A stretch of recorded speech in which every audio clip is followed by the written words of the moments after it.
Computer centre help desk में आपका एक बार फिर से स्वागत है। ये एम एस वर्ड 2016 का तीसरा वीडियो ट्यूटोरियल है। लास्ट वीडियो के अंदर हमने एम एस वर्ड के अंदर फाइल को सेव करना सीखा था, फोल्डर क्रिएट करना सीखा था, कुछ ऑप्शंस भी आपको बताए गए थे, कुछ टिप्स भी आपको दी गई थी कि किस तरह से हमें अपने फोल्डर के अंदर फाइल को सेव करना है और किन किन चीज़ों का ध्यान रखना है। आज के इस वीडियो के अंदर हम टेक्स्ट को कट, कॉपी और पेस्ट करना शुरू करते हैं। सबसे पहले एम एस वर्ड ओपन कर लेते हैं। ओपन करने के बाद हमारे पास एम एस वर्ड की एप्लीकेशन विंडो ओपन हो चुकी है।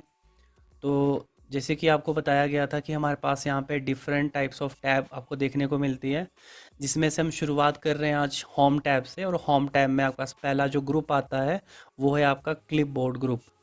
इस ग्रुप के अंदर आपको मेनली 4 ऑप्शन देखने को मिलते हैं, like cut, copy, format, painter and paste.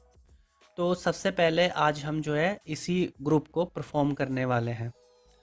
तो यहाँ पे हम कुछ डमी टेक्स्ट ले लेते हैं ताकि हम अपना कट कॉपी का ऑप्शन अप्लाई कर सकें। तो आपको बताया गया था कि किस तरह से हम रैंडम टेक्स्ट यूज़ करके या फंक्शन को यूज़ करके यहाँ पे कुछ टेक्स्ट लेके आ सकते हैं। ओके, अभी आप चेक करिएगा, आपका कट और कॉपी वर्किंग नहीं है। हम इस पर जितना मर्जी क्लिक करें काम नहीं करेंगे। ऐसा इसलिए हो रहा है क्योंकि जब तक हम किसी टेक्स्ट को सिलेक्ट नहीं करेंगे तब तक ना तो हम कॉपी कर सकेंगे, ना ही हम कट कर सकेंगे। आपको सिलेक्ट करना ज़रूरी है। अब जो नए यूज़र होंगे बोलेंगे सिलेक्ट का क्या मतलब है। सिलेक्ट का मतलब ये है कि आपको इस पूरे पैराग्राफ में से कौन सा टेक्स्ट को कट या कॉपी करना है, वो आपको चूज़ करना होगा, सेलेक्ट करना होगा कि कौन सा आपको इसमें से कॉपी या कट करना होगा। अब क्वेश्चन ये आता है कि कब हम कॉपी को यूज़ करेंगे, कब हम कट को यूज़ करेंगे। तो देखिए, कॉपी का मतलब होता है आपने इसकी एक डुप्लीकेट इसी तरह के टेक्स्ट बनाने हैं, आपको ये टेक्स्ट कॉपी करने हैं। तो कॉपी करने के लिए हमें सिलेक्शन करनी होगी। सबसे पहले सिलेक्शन कैसे करेंगे हम? सिलेक्शन करने के अलग अलग तरीके हैं। मैं आपको यहाँ पे अलग अलग तरीके बता रहा हूँ टेक्स्ट को सिलेक्ट करने के। तो सबसे पहला तरीका है with the help of mouse. तो माउस के थ्रू अगर आपको सिलेक्शन करनी है तो जिस भी टेक्स्ट को आपको कट या कॉपी करना है उस पैराग्राफ के स्टार्टिंग में या फिर एंडिंग में अपने पॉइंटर को लेके जाओ। तो आपके सामने जो ये ब्लिंक कर रहा है ये आपका कर्सर है, और जो ये पॉइंटर दिख रहा है मूव होते हुए दिख रहा है ये आपका पॉइंटर है। तो इस पॉइंटर को आप अपने उस पैराग्राफ के स्टार्टिंग या फिर एंडिंग में लेके जाओ जिसको आपको कॉपी करना है। ओके, तो हम यहाँ पे इस पैराग्राफ के स्टार्टिंग में चले गए हैं। अब हमें यहाँ पे माउस का लेफ्ट क्लिक प्रेस करके रखना है और छोड़ना नहीं है, और अपने माउस को राइट हैंड साइड को मूव करना है। तो हम देखेंगे सिलेक्शन जो है होनी शुरू हो गई है। अगर हम बिल्कुल न्यू यूज़र होते हैं तो हमें सिलेक्शन करने में दिक्कत आती है। अभी आप देखेंगे कि मैं सिलेक्शन यहाँ तक पहुँच चुका हूँ। अगर मैं इसके नीचे वाली लाइन करूँगा सिलेक्ट, तो कई यूज़र क्या करते हैं कि वापस आएंगे देन वापस न्यू पे जाएंगे। इस तरह से हमें नहीं करना होता है, हमें फोकस रखना होता है अपने पैराग्राफ के स्टार्टिंग और एंडिंग में। अगर मैं स्टार्टिंग में हूँ तो आपको फोकस करना है जहाँ तक आपको सेलेक्ट करना है, ये अपने आप ही सिलेक्ट कर देगा। बस आपको अपने माउस को मूव करना है उस डायरेक्शन की ओर, सिलेक्शन हो जाएगी आपकी। तो पहला तरीका है माउस के थ्रू सिलेक्शन करने का। दूसरा तरीका फिर से माउस के थ्रू ही, शॉर्टकट है बेसिकली। तो देखिए, अगर आप किसी भी टेक्स्ट के ऊपर, किसी भी वर्ड के ऊपर सिंगल क्लिक करोगे तो कर्सर मूव होता है उसके ऊपर। कर्सर मूव करने से होता ये है कि आप इसमें इसके बीच में कोई भी वर्ड ऐड ऑन करना चाहो तो इजीली कर सकते हैं। कुछ इरेज करना चाहो बैक स्पेस की मदद से वो आप इरेज कर सकते हो, क्लियर कर सकते हो। पर अगर आप इस पर डबल क्लिक करोगे तो आपका जो वर्ड है वो सिलेक्ट होगा। लाइक डबल क्लिक किया, टेक्स्ट आपका सिलेक्ट हो गया। इसी तरह से अगर आप यहाँ पे ट्रिपल क्लिक करेंगे तो आप देखेंगे पूरा का पूरा पैराग्राफ आपका सिलेक्ट हो गया है। तो ये माउस के थ्रू सिलेक्ट करने के तरीके हैं। इसके अलावा आप अपने कीबोर्ड से भी टेक्स्ट को सिलेक्ट कर सकते हो। तो उसके लिए करना क्या है? उसके लिए करना ये है कि अपने कर्सर को उस लाइन के स्टार्टिंग या एंडिंग में लेके जाओ जिसको आपको सिलेक्ट करना है। उसके बाद आपको अपने कीबोर्ड से कंट्रोल प्लस शिफ्ट की को प्रेस करना है और साथ में एरो की को यूज़ करना है। अब हम कौन सी एरो की यूज़ करेंगे? हमारे टेक्स्ट जो है वो राइट हैंड साइड में लिखे हैं, तो हम राइट एरो की को यूज़ करेंगे।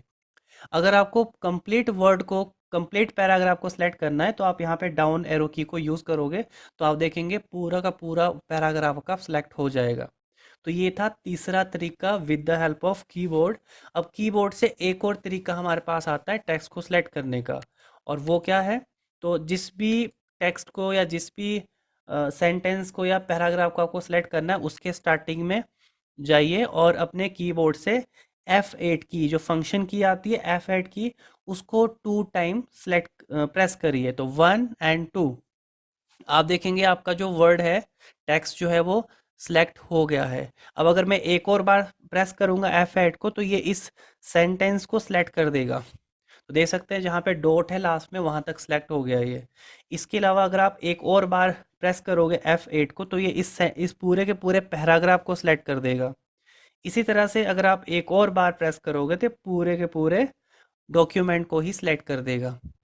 और अगर आपको सिलेक्शन मान लो ज़्यादा होगी, आपको कम करनी थी, तो आप माउस की हेल्प से कहीं पे भी क्लिक करोगे, तो आपकी सारी चीज़ें अनसेलेक्ट होकर सिर्फ उतना ही एरिया सेलेक्ट होगा जहां आप क्लिक करोगे। और आप देखोगे ऐसा कुछ आपको फील होगा कि माउस कहीं लॉक हो गया है सिलेक्शन के अंदर। तो आपको इससे अगर बाहर निकलना है, तो आपके कीबोर्ड में एक की आती है जिसको हम एस्केप की बोलते हैं, वो की आपको प्रेस करनी है। तो आपका जो ये जो आपका माउस लाइक लॉक हो गया सिलेक्शन करने के लिए, वो नॉर्मल हो जाएगा। जस्ट आपको एस्केप की को प्रेस करना है। एस्केप को प्रेस करने के बाद देखो आपका सब कुछ सही हो गया। तो ये तरीके हैं हमारे पास डिफरेंट मेथड जिसके थ्रू हम टेक्स्ट को सिलेक्ट कर सकते हैं। तो आप इसमें से कोई भी मेथड यूज़ कर लो। आप इन सारे ऑप्शंस को, इन सारे मेथड को यूज़ करेंगे तो आपको लग जाएगा पता किस तरह से टेक्स्ट को सिलेक्ट किया जाता है। इसमें बहुत सारे तरीके दिए गए हैं और इससे आप इजीली अपने टेक्स्ट को फास्ट तरीके से सिलेक्ट कर पाएंगे। तो चलिए अब वापस सेलेक्ट करते हैं अपने टेक्स्ट को। तो लाइक हमने यहाँ पे एक पैराग्राफ सेलेक्ट कर दिया है। ये पैराग्राफ हमें इस लास्ट पैराग्राफ के बॉटम में लेके जाना है। तो हम क्या करेंगे? हम सिंपली जाएंगे कॉपी पे। तो होता क्या है, टाइम बचाने के लिए हमारे पास कुछ शॉर्टकट्स भी आती है। तो आप देख सकते हैं सामने हमारे पास वहाँ पे एक शॉर्टकट आ रही है, कंट्रोल+C। तो आप अपने कीबोर्ड से कंट्रोल+C को यूज़ करके टेक्स्ट को इजीली कॉपी भी कर पाओगे। तो हम क्या करते हैं, कंट्रोल+C कर सकते हैं या फिर कॉपी पे क्लिक कर सकते हैं। तो हमने क्लिक किया कॉपी पे। अब आपको क्या करना है, देखो नॉर्मली क्या होता है जब हम नए यूज़र होते हैं, तो हम सोचते हैं कि कॉपी पे क्लिक करने से कहीं कॉपी हो जाएगा। तो ऐसा कुछ भी नहीं है। जैसे आप कॉपी पे क्लिक करोगे, तो आपका टेक्स्ट जो है टेम्परेरी बेसिस पे एक लोकेशन होती है जिसको हम बोलते हैं क्लिपबोर्ड। क्लिपबोर्ड एक तरह की टेम्परेरी स्टोरेज होती है जहाँ पे आपका टेम्परेरी डेटा कुछ टाइम के लिए स्टोर होता है, जब तक आपने वो एप्लीकेशन ओपन कर रखा होता है या फिर आपने कंप्यूटर ऑन करके रखा हुआ होता है, तब तक डाटा आपका वहाँ पे सेव रहता है। तो हमने कॉपी पे क्लिक कर दिया है। अब आपको ये बताना है कि ये टेक्स्ट कहाँ पे आपको लिखना है, कहाँ कॉपी करके जाना चाहिए ये। तो जहाँ पे भी आपको लेके जाना है, अपने पॉइंटर को, अपने कर्सर को वहाँ लेके जाओ। ले जाने के बाद आपको यहाँ पे एक कमांड दी गई, इसका नाम है पेस्ट। आपको पेस्ट ऑप्शन पे क्लिक करना है। जैसे आप क्लिक करोगे, आपका टेक्स्ट जो है वो पेस्ट हो जाएगा। आप चाहो तो कंट्रोल+V जो शॉर्टकट आती है उसको भी यूज़ कर सकते हैं। कंट्रोल+V से आप जितनी बार चाहो या पेस्ट पे क्लिक करके जितनी बार चाहो इस टेक्स्ट को बार बार पेस्ट कर सकते हैं। कहने का मतलब है एक बार सेलेक्ट करो और बार बार पेस्ट करो जब तक भी आपको वो चीज़ अपने डॉक्यूमेंट में पेस्ट करनी है। नेक्स्ट ऑप्शन जो हमारे पास यहाँ पे आता है वो आता है कट। कट ऑप्शन हम नॉर्मली यूज़ करते हैं टेक्स्ट को टेम्परेली रिमूव करने के लिए या फिर टेक्स्ट को मूव करने के लिए। कई बार क्या होता है कि हमने कोई टेक्स्ट जो है मान लो गलत जगह पे लिख दिया है, हमें वो टेक्स्ट वहाँ नहीं लिखना था, कहीं और लिखना था, या हमने कहीं से कोई चीज़ कॉपी की और कॉपी करके वो मैंने कहीं गलत जगह पेस्ट कर दी, हमें उसको कहीं और पेस्ट करना था। तो हम क्या करते हैं उस केस में, हम यहाँ पे कट कमांड को यूज़ करते हैं। तो किस तरह से यूज़ करेंगे? तो हम सपोज करते हैं कि जो ये टेक्स्ट हमारे पास है ये हमने गलत जगह पेस्ट कर दिए हैं, ये हमें इस पैराग्राफ के एंड में चाहिए। तो हम क्या करेंगे, टेक्स्ट को करेंगे सिलेक्ट और सिलेक्ट करने के बाद जाएंगे कट ऑप्शन पे। आप चाहो तो कंट्रोल+X भी यहाँ पे यूज़ कर सकते हो। कट पे क्लिक करने के बाद आप देखेंगे जो टेक्स्ट वहाँ पे थे वो आपको दिखने बंद हो गए, क्योंकि वो यहाँ से टेम्परेली रिमूव हो चुके हैं और अगेन वो क्लिपबोर्ड में जा चुके हैं। क्लिपबोर्ड में जाने के बाद आप उसको फिर से कहीं पे भी लिख सकते हैं, हम उसको कहीं पे भी पेस्ट कर सकते हैं। तो मैं इस पैराग्राफ के एंड में चला गया, देन क्लिक करूँगा मैं पेस्ट पे, तो आप देखना कि जो टेक्स्ट हमने ऊपर से कट किए थे वो आपके यहाँ पे आ गए। और जैसे कि कॉपी करने के बाद आप टेक्स्ट को बार बार पेस्ट कर सकते थे, वैसे कट किए हुए टेक्स्ट को भी आप बार बार पेस्ट कर सकते हैं। अभी आप सोच रहे होंगे कि जब हमने कॉपी किया है तब भी हमने पेस्ट किया है, जो कट किया है तब भी हमने पेस्ट ऑप्शन को यूज़ किया है। तो पेस्ट करता क्या है? देखो, पेस्ट क्या पेस्ट करेगा वो डिपेंड करेगा कि आपने लास्ट कमांड क्या दी है। अगर आपने लास्ट कमांड कॉपी की दी है तो कॉपी वाला ही पेस्ट होगा, अगर आपने लास्ट कमांड कट की दी है तो कट वाला ही पेस्ट होगा। ओके, तो ये था कट, कॉपी और पेस्ट ऑप्शन।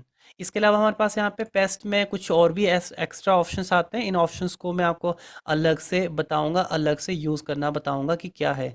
इन ऑप्शंस को यूज़ करने के लिए पहले हमें थोड़ा सा फ़ॉन्ट ग्रुप को समझना पड़ेगा, फॉर्मेटिंग को समझना पड़ेगा, तो ही हम इन ऑप्शन को यूज़ कर पाएंगे। तो नेक्स्ट वीडियो ट्यूटोरियल के अंदर हम अपने पेस्ट के कुछ ऑप्शंस, फॉर्मेटिंग करना और फॉर्मेट पेंटर के बारे में जानेंगे। आई होप आपको इस वीडियो के अंदर कुछ नई चीज़ें सीखने को मिली होगी। मिलते हैं नेक्स्ट वीडियो के अंदर। Thank you.